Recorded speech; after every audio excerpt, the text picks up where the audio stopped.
بسم اللہ الرحمن الرحیم وصلی اللہ علی النبی الکریم رب اشرح لی صدری ویسر لی امری واحلل عقدۃ من لسانی یفقہوا قولی۔ آج کا ٹاپک ہے اتمام نور۔ اتمام نور یہ قرآن کا لفظ ہے۔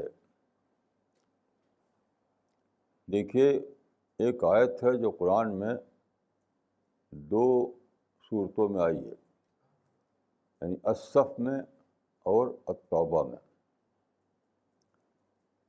وہ آیت یہ ہے کہ یریدون لیطفئوا نور اللہ بافواہہم واللہ متم نورہ ولو کرہ الکافرون۔ اس کا ترجمہ یہ ہے کہ یہ لوگ چاہتے ہیں کہ اللہ کی روشنی کو اپنے پھونکوں سے بجھا دیں، اور اللہ اپنی روشنی کو مکمل کر کے رہے گا، خواہ یہ کافروں اور مشرکوں کو کتنا ہی ناگوار ہو۔ یہ آیت جو ہے بہت ہی زیادہ اہم آیت ہے قرآن مجید کی۔ اس میں جو کہا کہ اللہ کی روشنی کو یہ چاہتے ہیں بجھا دینا اپنے پھونکوں سے، یہ اسی زمانے کی بات نہیں ہے جب رسول اللہ آئے تھے، یہ پوری ہسٹری کی بات ہے۔ یعنی پوری ہسٹری میں اللہ نے بار بار پیغمبر بھیجے، لیکن لوگوں نے پیغمبر کی بات کو چلنے نہیں دیا۔ تو پھر اللہ تعالیٰ نے فیصلہ کیا کہ وہ تاریخ کو مینیج کرے، تاریخ میں انٹروین کرے، یہ مطلب ہے اس کا، اور انٹروین کر کے بہت ہی شارٹ پیریڈ میں پورا کام ہو جائے، یہ مطلب ہے اس آیت کا۔ تو اس آیت کا تعلق پوری تاریخ سے ہے، پوری تاریخ سے۔ یہ صرف مکی دور یا مدنی دور کی بات نہیں ہے۔ دیکھیے، اللہ تعالیٰ کی پلاننگ کیا تھی؟ اللہ تعالیٰ کی پلاننگ یہ تھی کہ انسان کی پیدائش کے بعد دنیا میں ایک اتمام نور کا واقعہ ہو۔ اس کو میں اپنے لفظوں میں کہوں گا کہ ڈیوائن سویلائزیشن یا ربانی سویلائزیشن کا وجود میں لانا۔ ڈیوائن سویلائزیشن کا مطلب یہ ہے کہ اللہ کی کتاب محفوظ ہو جائے، اللہ جس زندگی کے جس طریقے کو پسند کرتا ہے اس کا ماڈل، آتھینٹک ماڈل قائم ہو جائے۔ نیچر میں اللہ نے جو معرفت کے آئٹم رکھے ہیں وہ سب انفولڈ ہوں، اور جو دین کی اشاعت کے لیے جو اللہ نے رکھے ہیں نیچر میں کمیونیکیشن، وہ سب دریافت ہوں اور وہ استعمال میں آئیں۔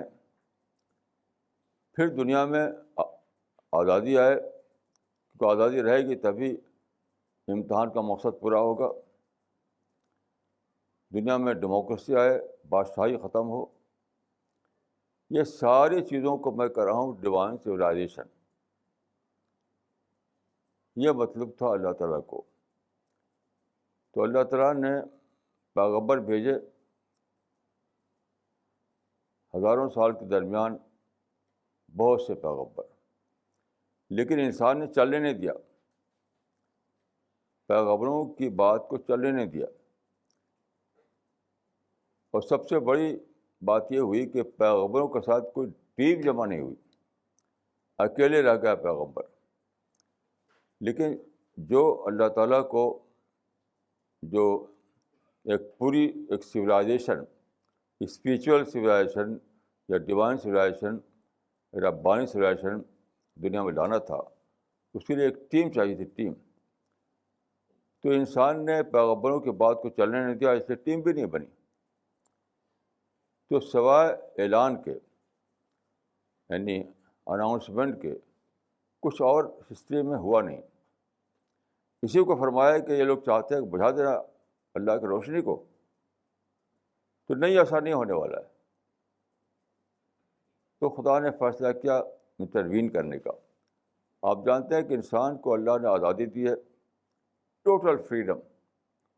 اس ٹوٹل فریڈم کو مس یوز کرتے کرتے اس نے ہزاروں سال بیت گئے اور اتمام نور کا واقعہ نہیں ہوا. تو اللہ تعالیٰ نے انٹروین کیا. محمد صلی اللہ علیہ وسلم کا زمانہ جو ہے اسی انٹرونشن کا زمانہ ہے. سارے مورخین حیران ہیں کہ صرف اتنا بڑا امپائر قائم ہو گیا دنیا میں، اور صرف 30 ایئرس کے اندر، کل 30 ایئرس. آپ جانتے ہیں کہ دنیا میں بہت سے امپائر بنے ہیں، بہت سے امپائر. آخری امپائر تھا برٹش امپائر، ان کے بننے میں بہت لمبی مدت لگی. یہ ایک ہی امپائر ایسا ہے اسلام کا جو صرف 30 ایئر میں بن گیا. تو سارے لوگ حیران ہیں، سارے مورخین. دیکھیے اس پر بہت کتابیں لکھی گئی ہیں. ابھی لیٹسٹ کتاب جو مجھے ملی ہے وہ یہ ہے، یہ ایک برٹش رائٹر ہے، راجرسن. برٹش رائٹر راجرسن، اس کی کتاب ہے the prophet Muhammad. The prophet محمد.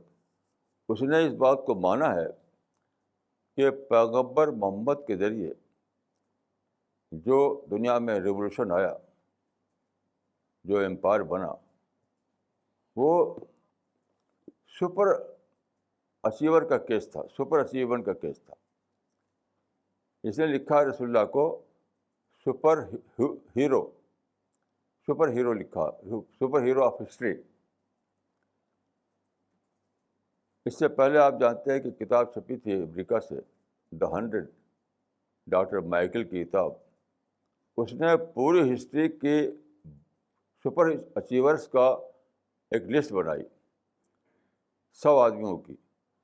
اس میں ٹاپ پر رکھا محمد صلی اللہ علیہ وسلم کو.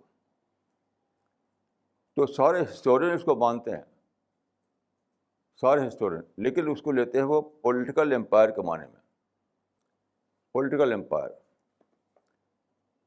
لیکن اس کا جو سب سے عجیب پہلو ہے وہ یہ ہے، دیکھیے ایک کتاب ہے M.N. رائے کی، دا ہسٹوریکل رول آف اسلام. یہ چھپی ہے 1939 میں. یہ جو کتاب ہے چھپی ہے 2003 میں. یہ جو کتاب ہے راجرسن کی، یہ 2003 میں چھپی ہے. اور یہ جو کتاب ہے M.N. رائے کی، یہ چھپی ہے 1939 میں، ہسٹوریکل رول آف اسلام. یہ آدمی سیکولر آدمی ہے، ریلیجس آدمی نہیں ہے، لیکن وہ لکھتا ہے اس میں، اس کتاب میں، کہ the expansion of Islam is the most miraculous of all miracles. اسلام کی جو توسیع ہوئی بہت کم مدت میں، وہ تمام معجزوں سے بڑا معجزہ ہے. کیونکہ 30 سال میں لگے کل، رسول اللہ کے 23 سال اور اس کے بعد حضرت عمر تک 10 سال تقریباً. تو انوکھا یہ واقعہ ہے پوری تاریخ کا کہ کیسے ایسا ہو گیا. تو یہ لکھتا ہے، جو برٹش رائٹر ہے، یہ لکھتا ہے کہ اٹ واز میئر ایکسیڈنٹل، یعنی محض اتفاق تھا. تو جو واقعات ہوئے موافق واقعات، فیوریبل واقعات جس کی وجہ سے رسول اللہ کو موقع ملا کہ وہ ایسا کر سکے رسول کو، اصحاب رسول کو، اس کو وہ کہتا ہے کہ اتفاقات تھے، میئر ایکسیڈنٹل کہتا ہے اس کو، محض اتفاق۔ اصل بات یہ نہیں ہے، every thing was divinely managed, یہ تاریخ میں اللہ کا انٹروینشن تھا۔ اچھا، اس میں دیکھیے ایک بہت اہم بات یہ ہے کہ یہ لوگ اس کو پولیٹیکل امپائر کے معنی میں لیتے ہیں، یہ اس کو انڈر اسٹیمیٹ کرنا ہے۔ وہ آئیڈیالوجیکل امپائر تھی، وہ تاریخ میں ایک ہی امپائر ہے جو آئیڈیالوجیکل امپائر تھی، اور سب تھے کیا تھے؟ Political empire. میں آپ کو ایک ریفرنس دیتا ہوں۔ حضرت عمر کے زمانے میں جب صحابہ ایران میں داخل ہوئے، وہ ایران جو اس وقت ساسانید امپائر تھا، تو یزدگرد کی حکومت تھی وہاں، اس کا سالار تھا رستم۔ وہاں صحابہ کو بلایا انہوں نے بات چیت کرنے کے لیے۔ تو ایک صحابی جب گئے وہاں پر بادشاہ کے پاس، تو انہوں نے پوچھا کہ تم لوگ کیوں ہمارے ملک میں آئے ہو؟ وہ سمجھتے تھے کہ ابھی آئے ہیں پولیٹیکل امپائر بنانے کے لیے۔ ان کا کہ ہمارا کوئی پولیٹیکل پرپز نہیں ہے۔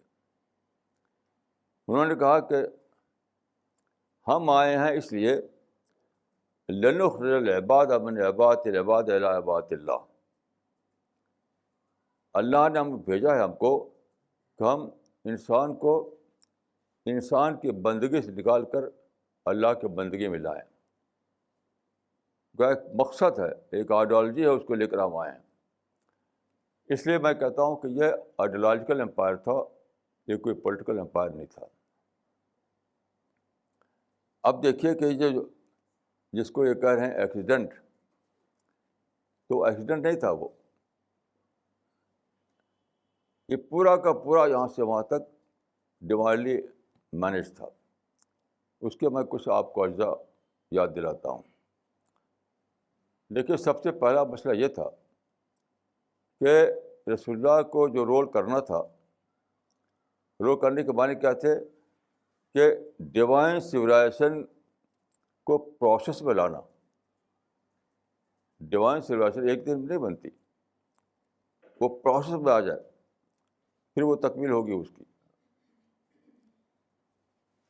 تو اس کے لیے ایک ٹیم چاہیے تھی، لیکن ٹیم کو بننے کے لیے ایک بہت بڑا مدت چاہیے۔ تو رسول اللہ سے تقریباً 2500 سال پہلے حضرت ابراہیم کو حکم دیا اللہ تعالیٰ نے کہ تم اپنے اولاد کو لے آ کر بسا دو ڈیزرٹ میں، یعنی اپنی بیوی ہاجرہ کو، اپنے بیٹے اسماعیل کو، جو بچے تھے اس وقت۔ کیوں وہاں بسایا؟ ڈیزرٹ کے فطری ماحول میں، نیچر میں ایک نئی نسل بنانے کے لیے۔ اور جتنے لوگ تھے جو پیدا ہوتے تھے سٹیز میں، جہاں سویلائزیشن تھی، جہاں شرک کا دبدبہ ہوتا تھا، تو وہاں پر ڈیو ٹو کنڈیشننگ سب کے سب خراب ہو جاتے تھے۔ تو یہ جو بسایا گیا صحرا میں، ایک ایسی نسل بنانے کے لیے جو کنڈیشننگ سے پاک ہو، کیونکہ وہاں تو صحرا تھا، وہاں کنڈیشننگ کا کوئی سامان نہیں تھا، صحرا تھا، پہاڑ تھا، یہ سب چیزیں وہاں تھیں۔ وہاں نہ کوئی سٹی تھا، نہ کوئی تمدن تھا، نہ کوئی سویلائزیشن تھی، نہ کوئی کلچر تھا، کچھ نہیں۔ تو اس ماحول میں تقریباً 2500 سال تک یعنی لوگ توالد اور تناسل، یعنی لوگ پیدا ہوتے رہے۔ اب جانتے ہیں کہ پیدا ہوتے ہیں مرتے ہیں، تو ایک لمبی مدت چاہیے۔ تو اس ماحول میں ایسے لوگ پیدا ہوئے جو کنڈیشننگ سے پاک تھے۔ تو جب ایک قابل لحاظ تعداد بن گئی ان کی، جن کو کہتے ہیں ہم بنو اسماعیل، اس وقت وہاں رسول اللہ صلی اللہ علیہ وسلم پیدا ہوئی 570 عیسوی میں. آپ نے 610 عیسوی میں اپنا مشن شروع کیا. 23 سال تک آپ رہے بعثت پرافٹ کے, اور اس کے بعد حضرت ابوبکر حضرت عمر کا زمانہ جو ہے وہ تقریباً 10 سال کا ہے. اس زمانے میں ایکسپینشن ہوا تو تقریباً 30 سال کے اندر سب کچھ ہو گیا. وہ کیسے ہوا؟ یہ سب کا سب اللہ تعالیٰ کا انٹروینشن تھا, اللہ تعالیٰ کا مینجمنٹ تھا. اس کے کچھ اجزاء کی طرف میں آپ کو اشارہ کرتا ہوں. ایک تو یہ کہ ٹیم بنانے کے لیے بنو اسماعیل کو استعمال کیا گیا. اس کے بعد کیا ہوا کہ اللہ تعالیٰ نے مکہ میں کعبہ بنوایا, اور بالکل ایک انوکھا واقعہ وہاں ہوا کہ اس وقت سارے عرب میں شرک پھیل چکا تھا. قبائل تھے وہاں پر, ڈفرینٹ ٹرائب سے پورے ملک میں پھیلے ہوئے تھے. تو ایسا ہوا کہ سارے ٹرائبس کے بت کعبہ میں لا کر رکھ دیے گئے. ایسا ہوتا نہیں. آپ جانتے ہیں کہ جو مندر ہوتے ہیں, جو ٹیمپل ہوتے ہیں, ٹیمپل میں ایک ہی بت ہوتا ہے, اسی بت کو پوجتے ہیں لوگ. جیسے ہنومان کا ٹیمپل یا فلاں ٹیمپل. تو عام طور پر دنیا میں جو ٹیمپل آپ جانتے ہیں کسی ایک بت کے ٹیمپل ہوا کرتے تھے. لیکن یہ انوکھی بات ہے کہ مکہ میں جو کعبہ تھا اس میں سارے ٹرائبس نے اپنے بت لا کر رکھ دیے. اس کا نتیجہ کیا نکلا کہ کعبہ یا مکہ ایک سینٹر بن گیا سارے عرب کا.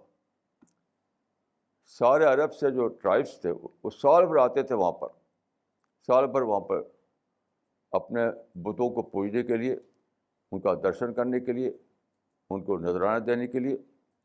اس طرح سے وہاں پر ایک کل عرب اجتماع ہوتا تھا, گویا کہ بار بار آل عرب اسمبلی سال میں بار بار پورے ہوتا رہتا تھا. تو رسول اللہ کو سارے عرب میں سفر نہیں کرنا پڑا. آپ غور کیجیے کہ سڑکیں نہیں تھی, کمیونیکیشن نہیں تھا, سواریاں نہیں تھیں, تو کیسے آپ سارے عرب میں پھیلاتے جا کر کے؟ اس کے لیے تو 100 برس بھی ناکافی تھے. تو اللہ تعالیٰ نے ایسے اسباب پیدا کیے کہ سارا عرب اکٹھا ہو جائے مکہ میں. وہیں پر آپ نے تبلیغ کی, دعوت دی لوگوں کو, قرآن سنایا. یعنی مکہ ہی میں پورا عرب ملتا رہا آپ کو. ایک انوکھا انتظام تھا, یہ اللہ کی طرف سے مینیج کیا گیا تھا. پھر دیکھیے, جس سال رسول اللہ پیدا ہوئی ہیں اسی سال یعنی سیم ایئر میں یمن کا ایک حاکم تھا ابرہا. اس نے چاہا کہ وہ ہاتھیوں کی فوج لے کر آیا. اس نے چاہا کہ وہ کعبہ کو اٹھا دے تاکہ جو ایک سینٹرل سٹی بن گیا ہے عرب میں وہ ختم ہو جائے, اس کی مرکزیت ختم ہو جائے. لیکن اللہ تعالیٰ نے اس کے فوج کو برباد کر دیا, جس کا ذکر ہے سورہ الم تر کیف فعل ربک باصحاب الفیل میں. مکہ سے باہر اس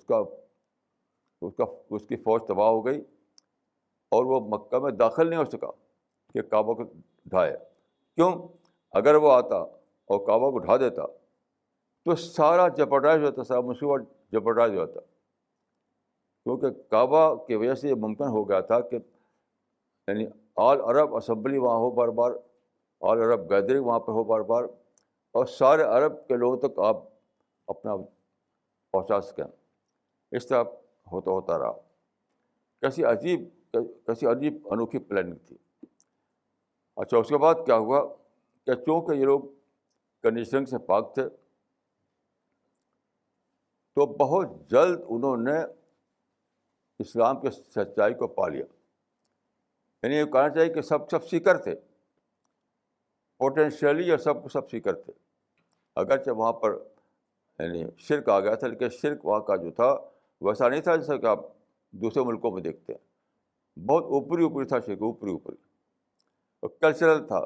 سچ پوچھے تو عرب کا جو شرک تھا وہ کلچرل شرک تھا, وہ ریلیجس شرک زیادہ نہیں تھا وہ. تو اس طرح سے کیا ہوا کہ یہ سب لوگ بیسیکلی سیکر تھے. بہت جلد ان کے سامنے بات آ گئی رسول اللہ کی. یہاں تک کہ جتنے مکہ میں جو خاص لوگ تھے وہ سب رسول اللہ کے ساتھی بن گئے. اس کا میں آپ کو ایک ریفرنس دیتا ہوں. خالد بن ولید جو تھے انہوں نے ہجرت سے کچھ پہلے اسلام قبول کیا تھا. جب وہ مکہ سے مدینہ گئے اسلام قبول کرنے کے لیے تو راستے میں ان کو ملے عمرو بن العاص. تو اس سے جو گفتگو ہوئی تھی اس وقت خالد نے کہا تھا ایک بہت عجیب کلمہ، دخل الناس فی الاسلام فلم یبق احد بہ طعما. یعنی سارے جو پیپل آف ٹیسٹ تھے وہ تو سب اسلام میں چلے گئے. اب تو ہماری سوسائٹی میں کوئی رہا نہیں. کیسے عجیب بات ہے. دخل الناس فی الاسلام فلم یبق احد بہ طعما. رجل ذو طعم کہتے ہیں مین آف ٹیسٹ کو. تو مکہ میں کوئی مین آف ٹیسٹ نہیں رہا. تو جتنے بھی تھے اچھے لوگ وہ سب اسلام میں آ گئے. کچھ لوگ ایسے ضرور تھے جو سرکشی کرتے رہے جیسے ابو جہل وغیرہ تھے. ان کو اللہ تعالیٰ نے کیا کیا، یہ بہت عجیب واقعہ ہوا. ان کو بدر میں اکٹھا کیا، وہ سارے سرکش لوگوں کو. لوگ آپ جانتے ہیں کہ جو سرکش لوگ ہوتے ہیں وہ کسی کام کو چلنے نہیں دیتے کسی کام کو. تو وہاں پر اللہ تعالیٰ نے اکٹھا کیا. اس وقت مسلمان ان سے مقابلہ کرنے کی پوچھ میں نہیں تھے. جب یہ سن 3 ہجری میں جو لڑائی ہوئی ہے بدر کی تو مسلمان اس پوچھ میں نہیں تھے کہ ان سے وہ مقابلہ کر سکے. تعداد میں کم تھے، ہتھیار میں کم تھے، سامان میں کم تھے، لیکن اللہ تعالیٰ نے فوج بھیجی. قرآن میں صاف صاف یہ ہے کہ فرشتوں کی فوج بھیجی گئی. قرآن میں صاف صاف لکھا ہوا. چنانچہ جب اٹ واز ہاف ڈے وار، بہت عجیب بات ہے کہ بدر کی لڑائی آدھے دن کی لڑائی تھی. اس کو وار کہنا ہی مشکل ہے. اور اس میں 70 وہ لوگ مارے گئے جو سرکش قسم کے تھے. وہ مکے کے سرکش جو لوگ تھے وہ 70 آدمی مارے گئے. تو جب وہ جیت کر کے صحابہ واپس آئے مدینہ تو وہ مدینہ کے لوگوں نے مبارکباد دیا کہ تم کامیاب ہوئے. تو جانتے انہوں نے کیا کہا کہ ہم کو کیا مبارکباد دیتے ہو. کانو کل ابریل موقلت فنہرنا.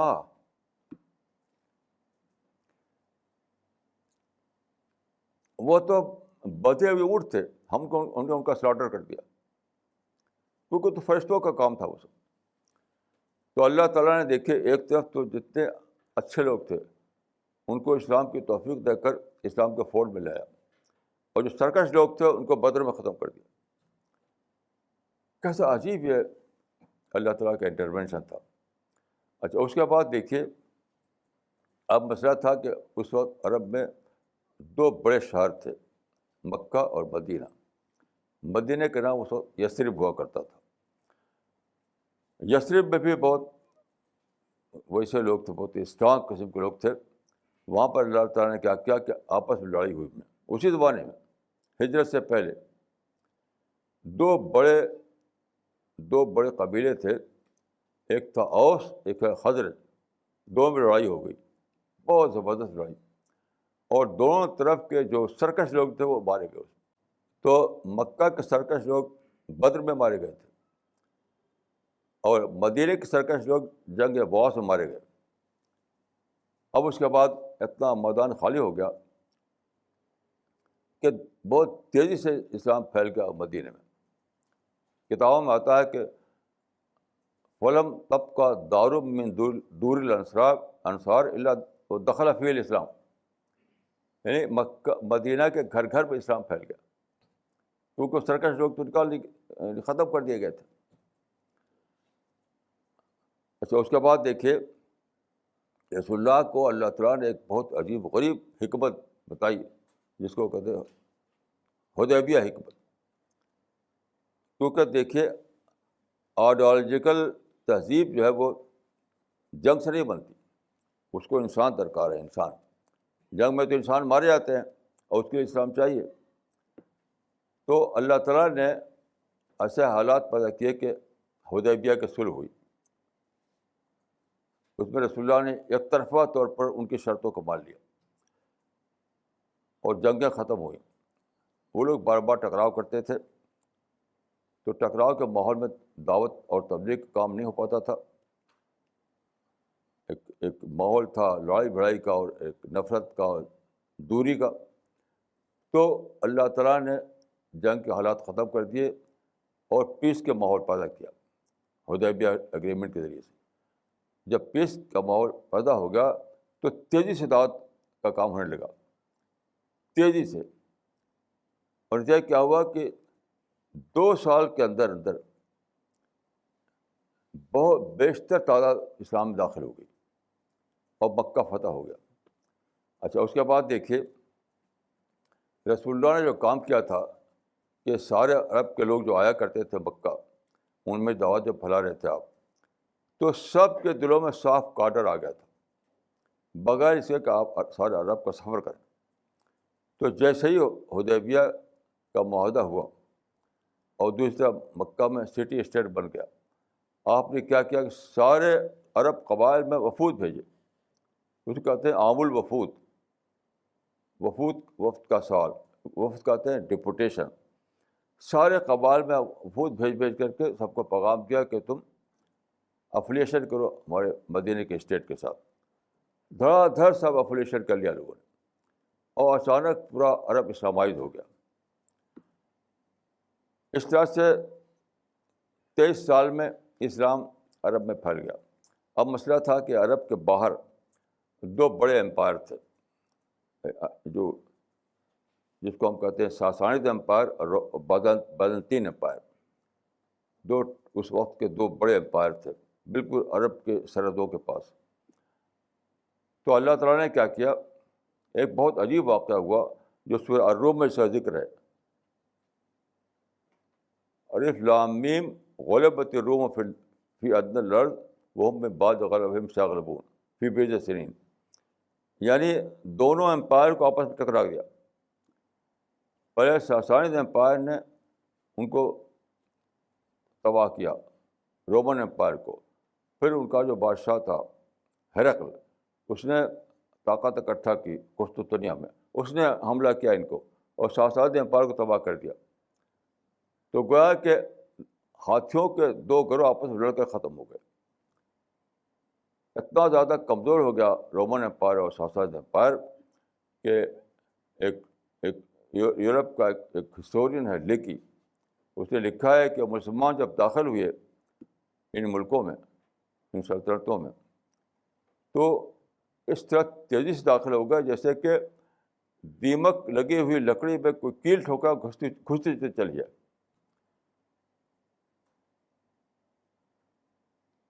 تو یہ سارا یہ ڈرامہ ایک ڈیوائن ڈرامہ تھا جو 30 سال میں ہو گیا. اب اس میں دیکھیے ایک بہت اہم بات یہ ہے کہ پولیٹیکل امپائر آپ 100 سال میں بنا سکتے ہیں، آئیڈیالوجیکل امپائر 100 سال میں نہیں بنتی. فرسٹ جنریشن میں بنے گی تو بنے گی، نہیں تو نہیں بنے گی. فرسٹ جنریشن، کیونکہ جب فاؤنڈر جو ہے جب مشن شروع کرتا ہے تو جو لوگ اس میں داخل ہوتے ہیں وہی اصل ہوتے ہیں، جس کو میں کہہ رہا ہوں فرسٹ جنریشن. تو وہی اصل، انہیں کے اندر اسپرٹ ہوتی ہے، انہیں کے اندر ساری کوالٹی ہوتی ہے. تو انہیں کے زمانے میں ہوگا تو ہوگا، نہیں تو بعد کو جو نسلیں آتی ہیں سیکنڈ جنریشن، تھرڈ جنریشن، تو زوال شروع ہو جاتا ہے، زوال. تو بہت عجیب بات ہے کہ رسول اللہ کا جو انقلاب ہے وہ فرسٹ جنریشن میں مکمل ہو گیا، ود ان 30 ایئرس. مکے میں، مدینے میں یا عرب میں جنہوں نے کام کیا وہ سب آپ کے اصحاب تھے، رسول اللہ کے اصحاب. اور اس کے بعد ساسانید امپائر اور رومن امپائر میں جو لوگ داخل ہوئے وہ بھی آپ کے اصحاب تھے حضرت عمر کے زمانے میں. ایک کیسی عجیب انوکھی بات ہے کہ فرسٹ جنریشن میں ایک پورا انقلاب ہو گیا. تبھی تو یہ آئیڈیالوجیکل امپائر بنا، ورنہ پولیٹیکل امپائر تو آپ 200 سال میں بنائیے، 1000 سال میں بنائیے، اس کے لیے کوئی ضرورت نہیں ہے جنریشن کی. لیکن آئیڈیالوجیکل امپائر اسی وقت بن پائے گا جب کہ وہ فرسٹ جنریشن میں بنے. تو فرسٹ جنریشن میں یہ سب کچھ ہو گیا. اس کے بعد دیکھیے کیا ہوا, کتنا ایک میریکل ہوا کہ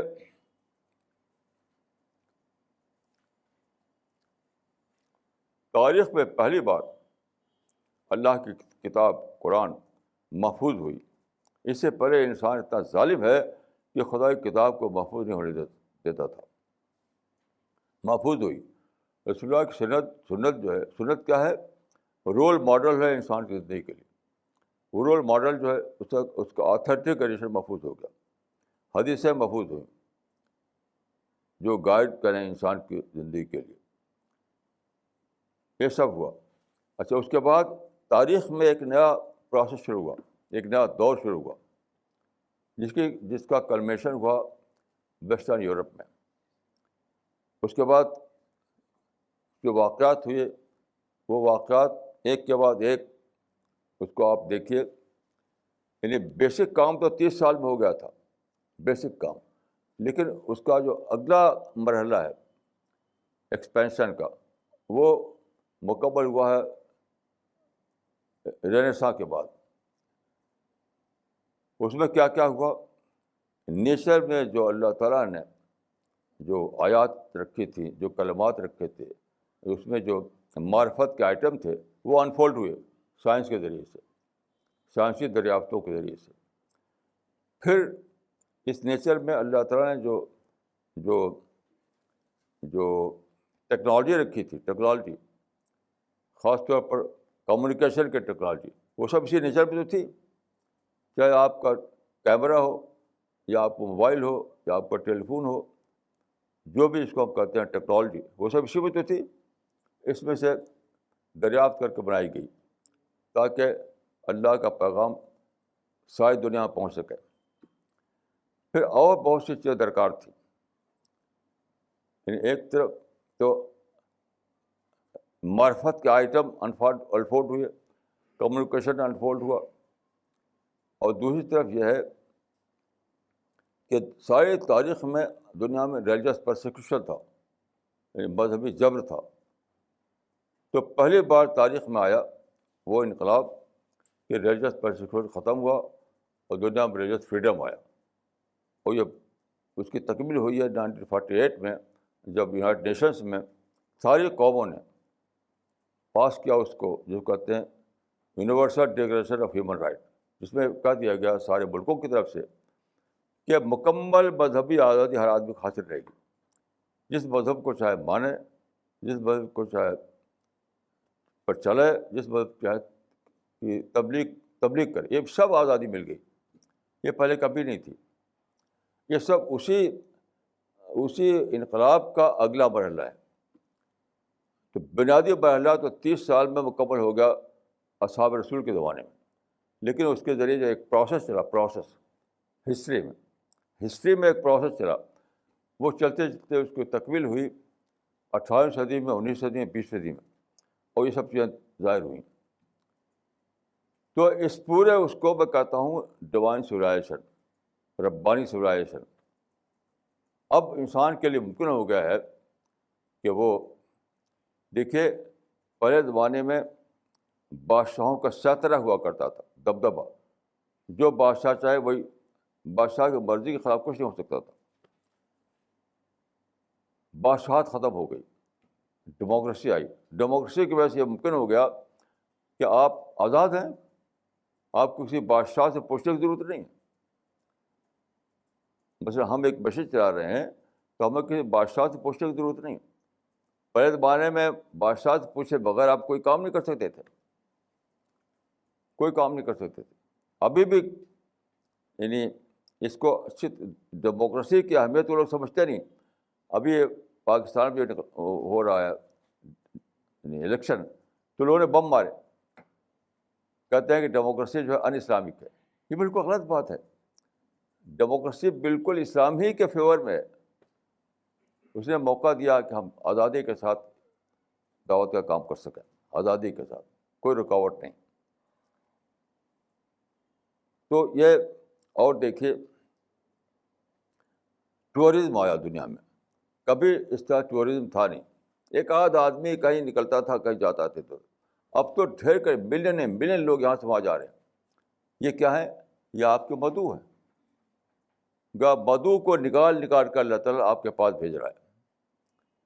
ماڈرن ٹورزم جو کیا ہے، وہ گلوبل دعوی کا انتظام کیا اللہ تعالیٰ نے.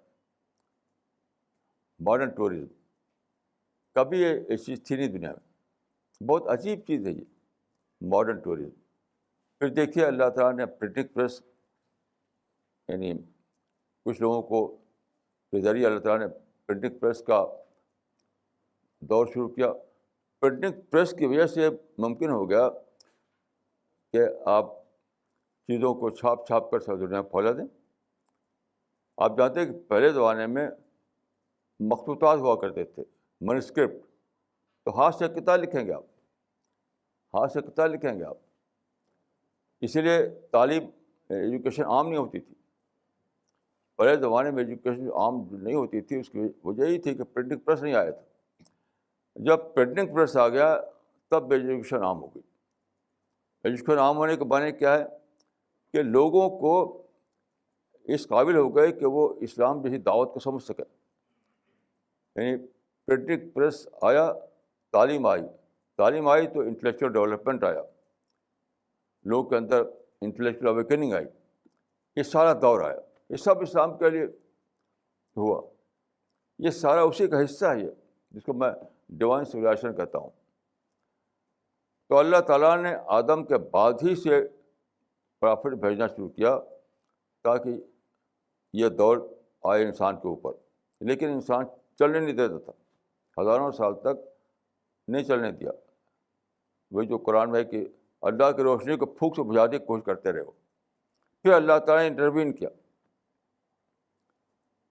اور with in a short period اتنا سب میریکل ہو گیا. اب وہ دور اپنے آخری تکمیل تک پہنچ چکا ہے، آخری کلمنیشن تک.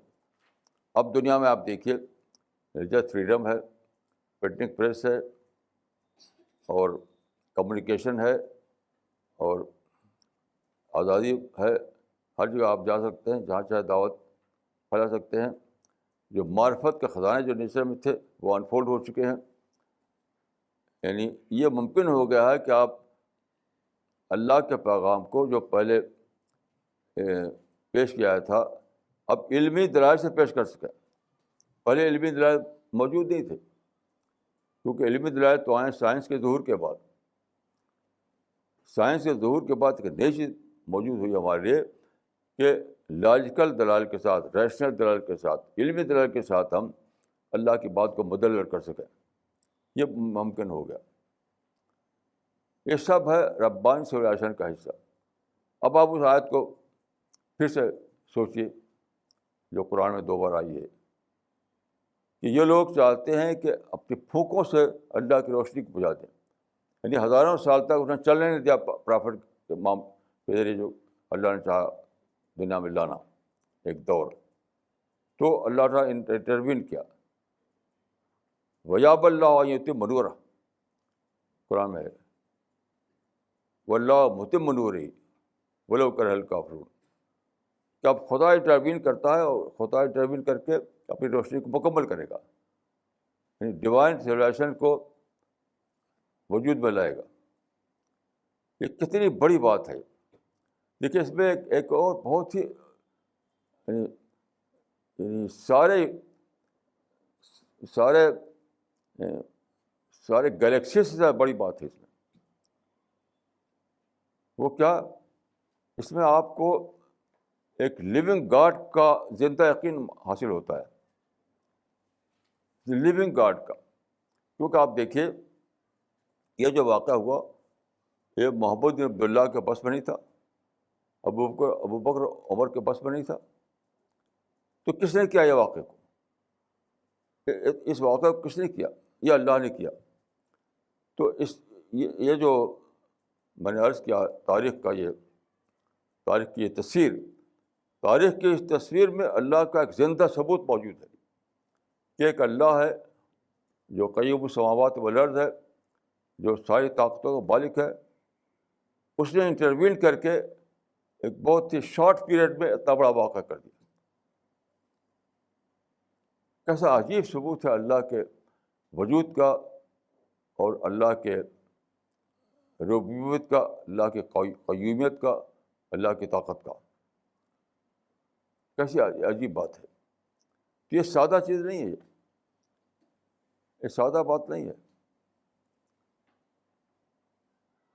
لیکن اس میں ایک بات اور بہت ضروری سمجھنا کہ اللہ تعالیٰ کا جو طریقہ ہے تاریخ کو مینیج کرنے کا، تو انسان کی آزادی کو ابالش نہیں کیا جاتا، آزادی کو باقی رکھتے ہوئے مینیج کیا جاتا ہے.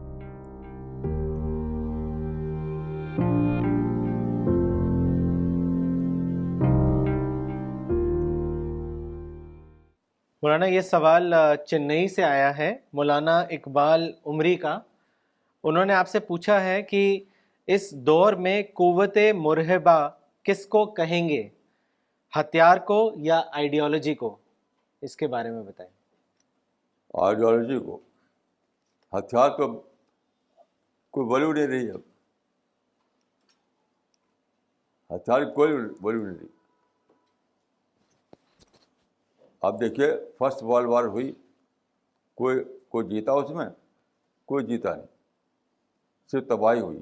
سیکنڈ ورلڈ وار ہوئی، تب بھی کوئی جیتا، صرف تباہی ہوئی. اب دنیا میں جگہ جگہ مسائل ہیں، کوئی لڑ کر اس کو اپنے مسائل حل کر پا رہا ہے. لوگوں کے پاس ایٹم بم ہے لیکن استعمال نہیں کر سکتے. بہت سے ملکوں کے پاس ایٹم بم ہے، جنگی ہوائی جہاز ہیں، کیا کیا ہیں، لیکن ہر ملک کے پاس مسائل ہیں، کوئی مسائل حل نہیں کر پاتا اس سے. تو یہ تو یعنی فرسٹ ورلڈ وار کے بعد ہی یہ چیز ثابت ہو گئی تھی کہ ہتھیار سے کچھ ہونے والا نہیں ہے. ہتھیاروں کا انبار ہے لوگوں قوموں کے پاس، اس کے بعد مسائل کا بھی انبار ہے. تو آئیڈیالوجی ہی طاقت ہے، کیونکہ آئیڈیالوجی انسان کو فتح کرتی ہے. آئیڈیالوجی انسان کو فتح کرتی ہے. اور اس کا میں سمجھتا ہوں کہ میں ایک ریفرنس دینا چاہوں گا کہ جب عباسد پیریڈ کے آخری زمانے میں تاتاریوں نے حملہ کیا تھا، عباسد امپائر کو تباہ کر دیا تھا، تو اس وقت بہت زیادہ برا حال تھا مسلمانوں کا. اور یہ کہتے تھے لوگ کہ اذا قیل لک ان التتر ان هزموا فلا تصدق، کہ تاتاریوں کو شکست دینا ممکن نہیں ہے. لیکن وہی تاتاری جو ہے مفتوح ہو گئے اور اسلام کے خادم بن گئے. کیسے؟ آئیڈیالوجی کے ذریعے سے. چنانچہ ہٹلر نے اس واقعے کو ذکر کرتے ہوئے لکھا ہے کہ وہ لکھا ہے کہ the legend of Muslim have conquered where their arms had failed. جہاں مسلمانوں کے ہتھیار فیل ہو گئے تھے وہاں مسلمانوں کے مذہب نے فتح کر لیا. اسی طرح ترکیت نے مصر کے بارے میں لکھا ہے کہ the Egyptians were conquered not by sword but by the Quran.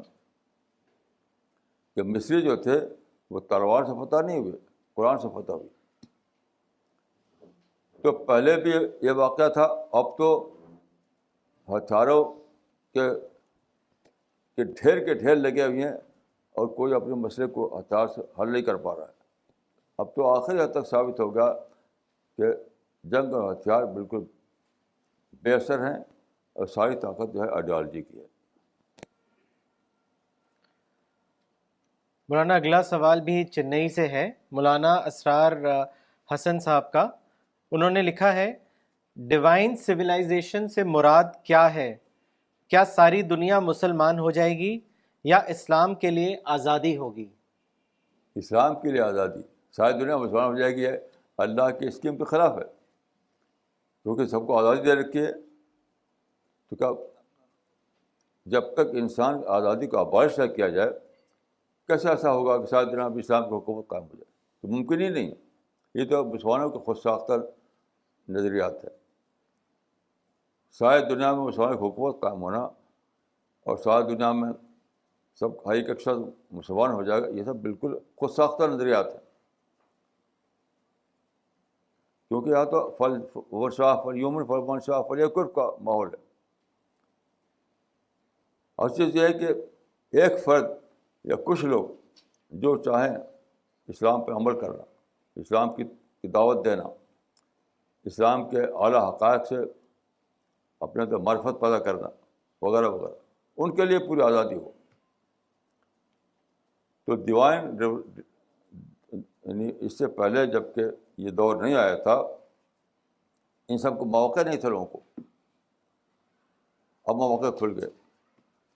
تو کیا یہ مواقع کھلنے کے معنی میں ہے، یہ نہ کہ عالمی حکومت قائم کرنے کے معنی میں. مولانا اگلا سوال لینے سے پہلے ایک کامنٹ پڑھنا چاہیں گے جو مہتاب احمد صاحب نے بھیجا ہے دھامپور سے. انہوں نے لکھا ہے، مولانا صاحب your lecture every time gives me knowledge. Mehtab صاحب دھامپور. اگلا سوال مولانا چنئی سے ہے، مولانا یعقوب عمری کا. گلبرگہ سے ہے مولانا، چنئی سے نہیں، گلبرگہ سے. انہوں نے لکھا ہے، مولانا آج ریلیجیس پرسیکیوشن ہے یا ریلیجیس کنفیوژن، اس کی وضاحت کریں. وہ دونوں ہے.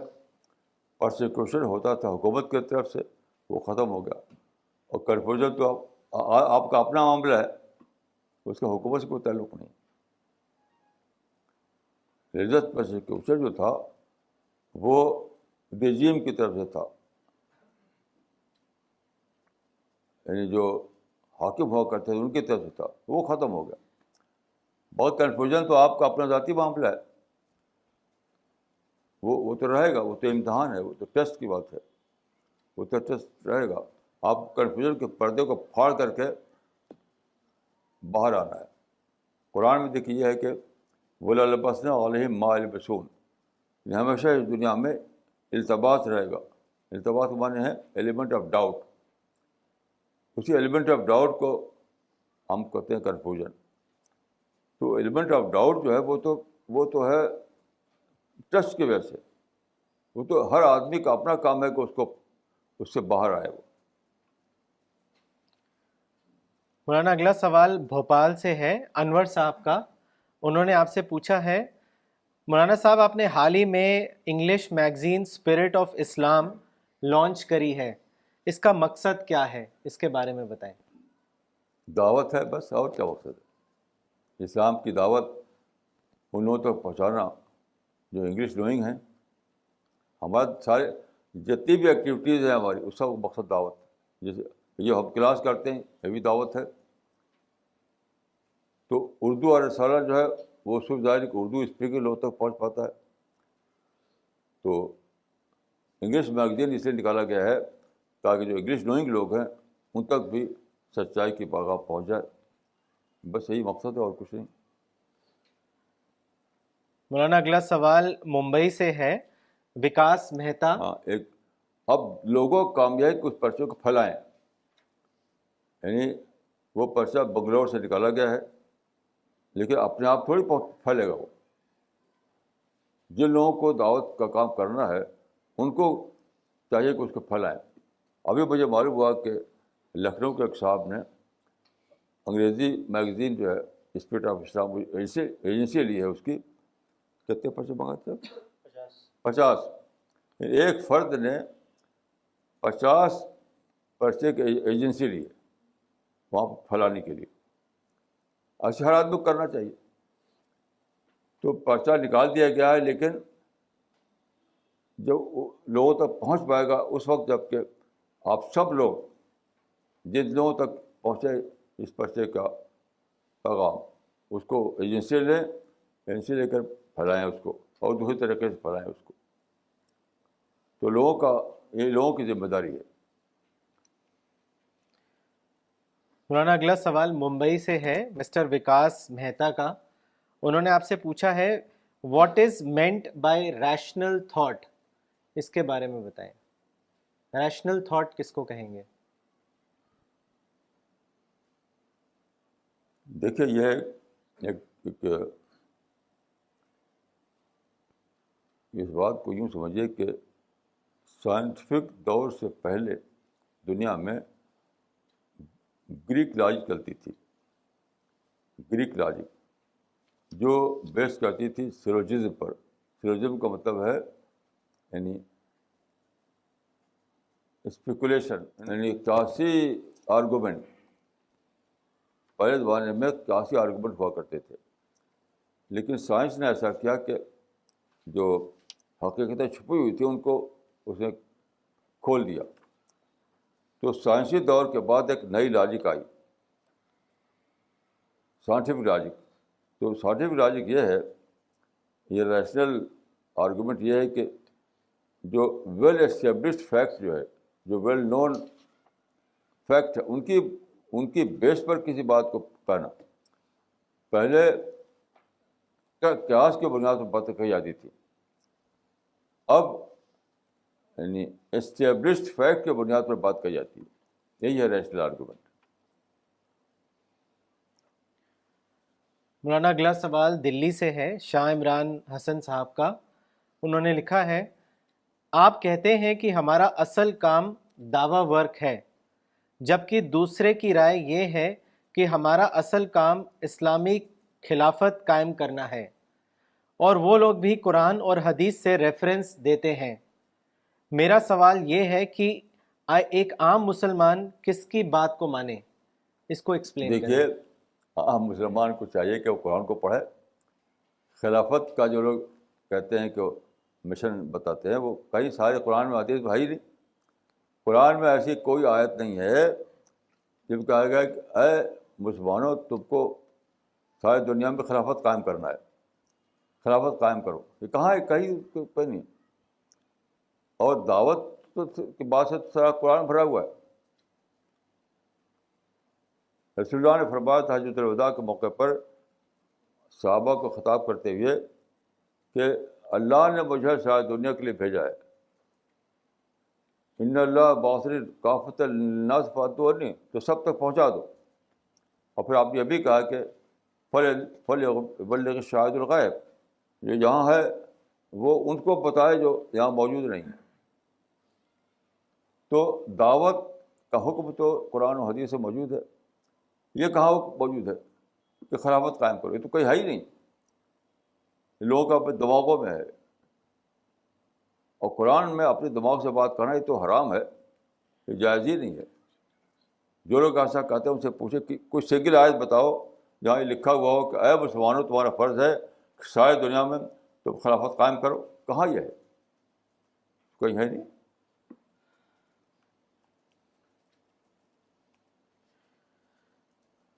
مولانا اگلا سوال بنگلور سے ہے، بلال صاحب کا.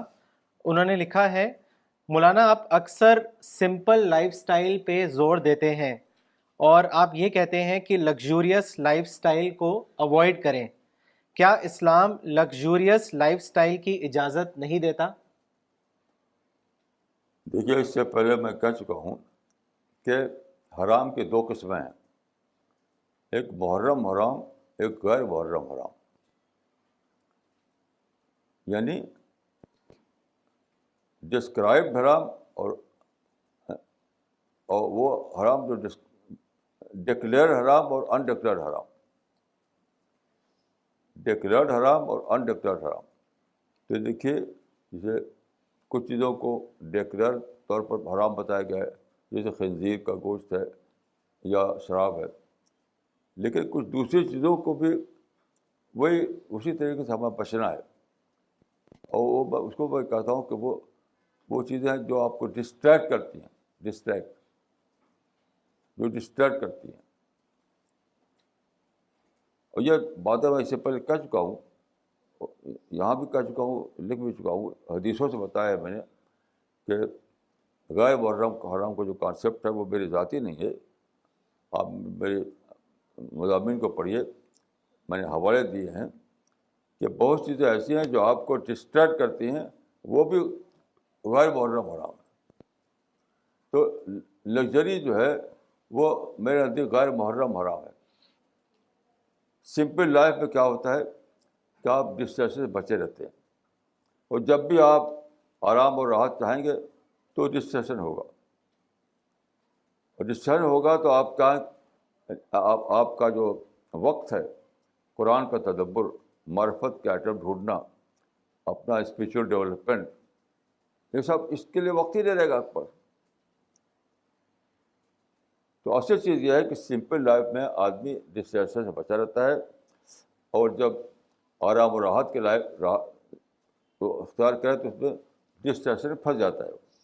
تو میں یہ نہیں کہتا کہ حرام ہے وہ، لیکن وہ حرام سے بدتر ہے، کیونکہ آپ کو انیمل بنا کر دیتا ہے، انیمل بنا کر رکھ دیتا ہے وہ. مولانا اگلا سوال ذل کرنے یعنی ایک ایسا آدمی جو معرفت سے خالی ہو، جس کے اندر اسپریچولیٹی نہ ہو، جو انٹلیکچوئل ڈیولپمنٹ سے خالی ہو، وہ ورس دین اینیمل ہے. وہ یہ سب ہوتا ہے ڈسٹریکشن کی وجہ سے. تو یاد رکھیے، محرم حرام کے علاوہ غیر محرم حرام بھی ہیں. وہ اسی معنی میں ہے کہ وہ آدمی کو یعنی ڈسٹریکٹ کرتے ہیں، اور ڈسٹریکشن بہت ہی تباہ کن چیز ہے. مولانا اگلا سوال ذل کرنین صاحب نے کیا ہے. انہوں نے اپنی لوکیشن نہیں لکھی ہے. ان کا سوال یہ ہے، مولانا صاحب you mentioned that the whole world will not become Muslim.